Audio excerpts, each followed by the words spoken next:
Hello there. Sorry, I was trying to act like Tabitha Brown, which is my own personal hero. If you don't know who Tabitha Brown is, she is this like amazing woman, vegan. She does like recipes on our social media, and I'm obsessed with her. Like, she's amazing. She's so calming, just like her presence.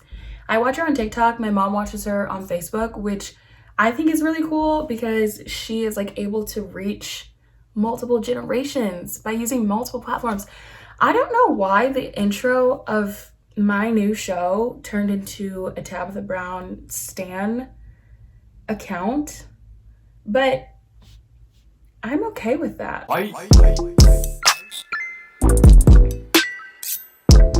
Hello, everyone, and welcome to Technically Adulthood with Jules Simone. I'm really excited about this. I have no idea what it is or where it's going or why I'm doing this. Well, that's not true. I know why I'm doing this because I feel like it. Got you. Pranked you.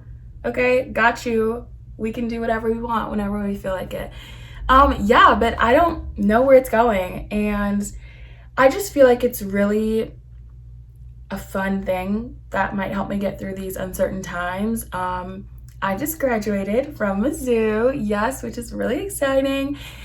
I really was not expecting to graduate, and so it actually doesn't even feel real. Well, actually, funny story about that, you guys. So if you know anything about me, or even if you know something about me, you might not know this, but I really struggled with my college career.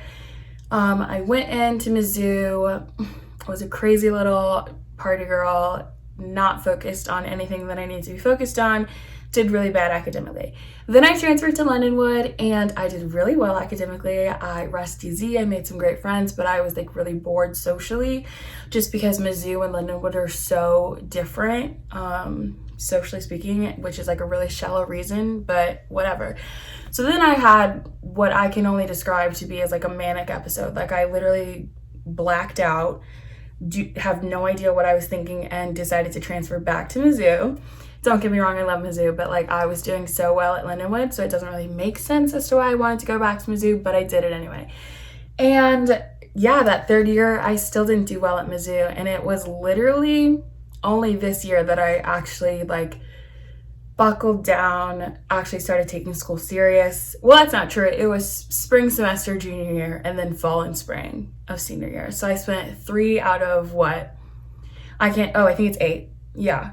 3 out of 8 semesters actually taking school serious and doing the right thing. So I'm shocked that I graduated. And I feel like everyone right now is kind of like, pinch me, this isn't real. Like, I don't feel old enough to graduate. I'm like, pinch me, this isn't real. Like, Ashton Kutcher's about to pop out. Like, it makes literally no sense about how I worked that out and graduated in 4 years. Well, so it's funny because I got this email the other day from, I don't even know who she is, but she's someone at Mizzou who thought it was a great idea to ruin my life for the day. She emails me and she's like, hey, just to let you know, unfortunately, you did not actually graduate. Sorry, bye. And I was like, so all of my worst fears are coming true, right? Because I feel like after graduation, I spent weeks, literally weeks, like, this isn't real. What's the catch? This isn't real. And then as soon as I was finally accepting the fact that I graduated, I got this email saying that I didn't. First of all, what kind of sick and cruel, twisted world is this? You know what I mean? Like, that, it was scary. It was really scary. So it ended up just being like, I transferred some credits from SCC that I took over the summer. And since I did it like at the same time, they only counted it as 3 credits instead of 6. It makes no sense. It literally makes no sense. And we got it all figured out. I did actually graduate. So thank you. I will now have anxiety about this for another 4 weeks. Waiting for someone to pull the rug out from under me. So that is good. So thankful to Kathleen from Mizzou Services for giving me that anxiety. But yeah, she ended her email with just like, sorry to scare you. Ma'am, to me, that wasn't enough. I wanted a gift basket or like FedEx me my diploma overnight, like literally just so I can have the proof. Because now every day that my diploma doesn't come in the mail is a day that I feel like, oh, just kidding, it wasn't a mistake, you didn't actually graduate. Whatever. I'm not even gonna think like that. Can you understand how scary that is? It's so scary. Anyway, I literally just digressed so far, but that was an important story to me and I needed to get it off my chest. Thank you. I am so brave for sharing that. Well, anyway, so yeah, I graduated and I'm in this weird like limbo stage of my life. Well, first of all, it doesn't help that we're going through a global pandemic. But I don't have a job right now and I'm moving all my stuff back home. I've been living at home for like a month. And at first I was really excited to come back because me and my family have like a really cute relationship. We do all like the cliche, cringy, like movie nights, whatever. Like we like to eat dinner together when we can. Like I love my family. Like we have a good time. I'm over it though. I'm kind of over it in a way. Yeah. I think this was a fun experience for me, going back to the high school days of having to ask permission to leave the house and having the alarm system turned on at 9 o'clock at night so you can't leave and go get that late night Dairy Queen. I am thankful for the nostalgia, but I'm over it. I'm really over it. One of the funniest things is like, I obviously was drinking. I'm 22 years old. And my parents have never really drank. They sometimes do now, but they only really like fruity stuff. And then even after like one glass of like Moscato, my mom will literally be like fanning herself. She's like, is everyone hot? Like, are you guys hot? And I'm like, nah, you're just hammered. Like, it's not hot in here. You're just drunk. Well, so I was drinking a White Claw on the couch, just hanging out. Oh my God, sorry. Was that weird? There was like fuzz on me. I got it, whatever. Anyway, drinking a White Claw on the couch, it's like 4 in the afternoon. I don't have a job, so that is something that I can do. Like I can sit on the couch and watch TV and drink a White Claw if I want to. Because Tabitha said that's my business. And what else am I gonna do, right? My mom comes in, she's like, ew, oh my God, are you just gonna like sit around and drink all day? I don't know, maybe. Like, I don't know. Yeah, sure. It's summer. Day drinking is a summer sport, okay? I happen to be very good at it. It's my athletic career did not end in high school. It is still going on, you know? And that was just like one of the many moments when I realized that like it's completely different. My life is really different right now. And I'm in this like weird time. Like I understand happy hour doesn't start till 5, but like who are we waiting for? The party's here and the party is me. You know what I mean? Like if I want to have a drink earlier, I'm going to. Yeah, it's a weird time to be policed about things that I wasn't policed about when I was at home. Or, I guess I am home now. When I was in my college town, this is so weird. Where's my home? Like literally where do I live? I don't even know like what to call home anymore, because for so long I've been calling my college town home and that is not the case anymore. My lease on my apartment is up in what, like 50 days? Probably less. I don't know. Guys, I'm not good at math, okay? The point is I'm in a weird space in my life. Well, so anyway, like I said, I don't have a job. And I'm going to keep reminding you guys that I don't have a job because my parents keep reminding me that I don't have a job. So with all this free time, of course, I took the plunge, downloaded TikTok. And I have to say, you guys, I was really reluctant to get on there because it just like wasn't for me. Like for me, we had Vine. Like Vine, my God, chef's kiss. Like it was immaculate. There's nothing in this world that can compare to Vine. Like I love TikTok. It is not Vine. It will never be Vine, but it's still fine on its own. So it took me a while to get on there, but I finally did. And once you have to sift through all the like cringy POVs and like just, there's some scary stuff on there, y'all. Like actually scary stuff. Like until you find like your right algorithm. And it took me a while for my FBI agent and my phone to really communicate with TikTok and like let them know exactly the kind of content that I wanted to see. It's scary. I'm not gonna lie. And you know what? It's an app, definitely an app for like the later half of Gen Z. So everyone that's like my age, I'm pretty sure Gen Z, let's see, what's above us? Millennials. I think millennials stop at 95. And then Gen Z starts obviously at 96. I'm born in 97. So I'm literally like the oldest of the old in Gen Z.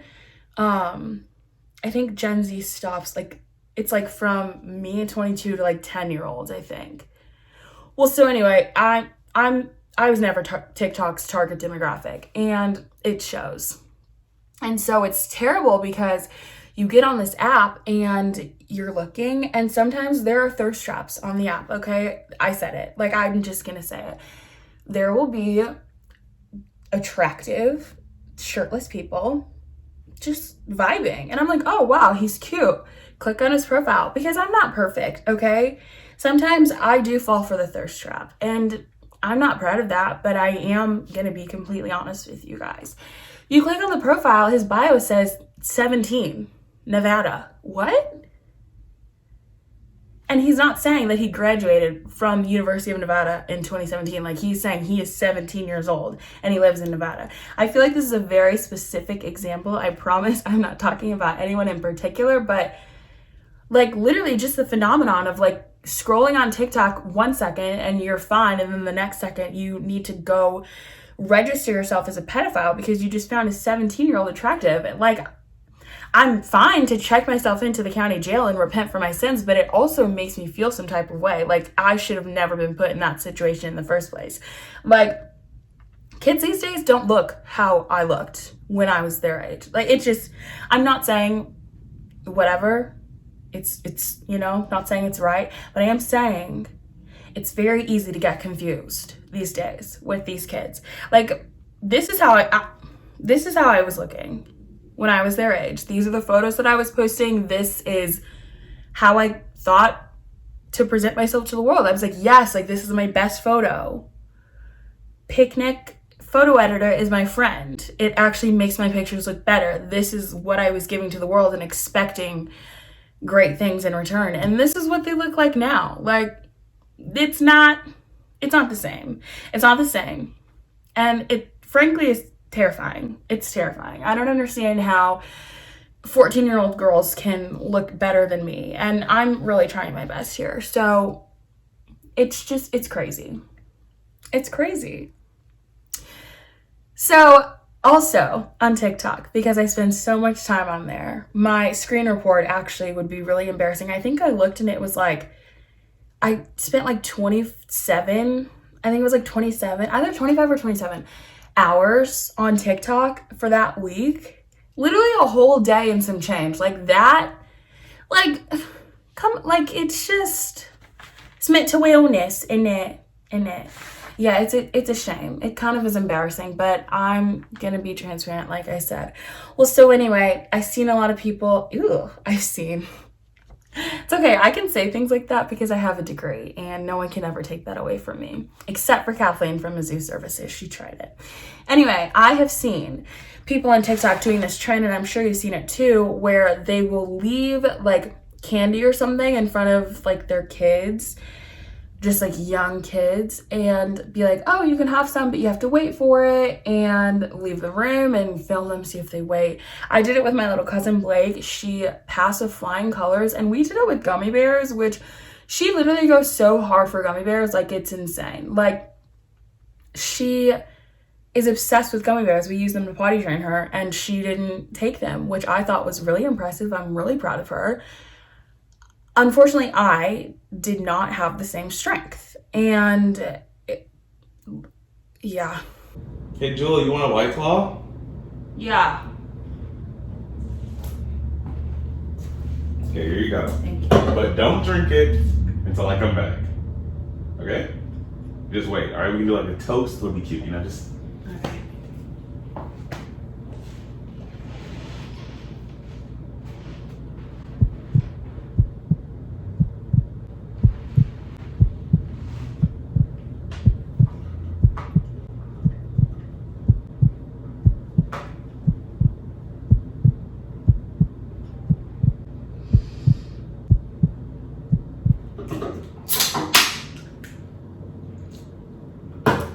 So yeah, that was kind of sad. That was sad for me. But if you've ever had a natural lime White Claw, I mean, you'll understand. And actually, I've been seeing a lot of slander on White Claws lately. I'm not gonna have that, okay? White Claw is the perfect balance of hydration and alcohol. It's beautiful. And I'm not gonna get into this long rant, but like, come on, alcoholic soda water, you have to be kidding. It's like the best thing since sliced bread.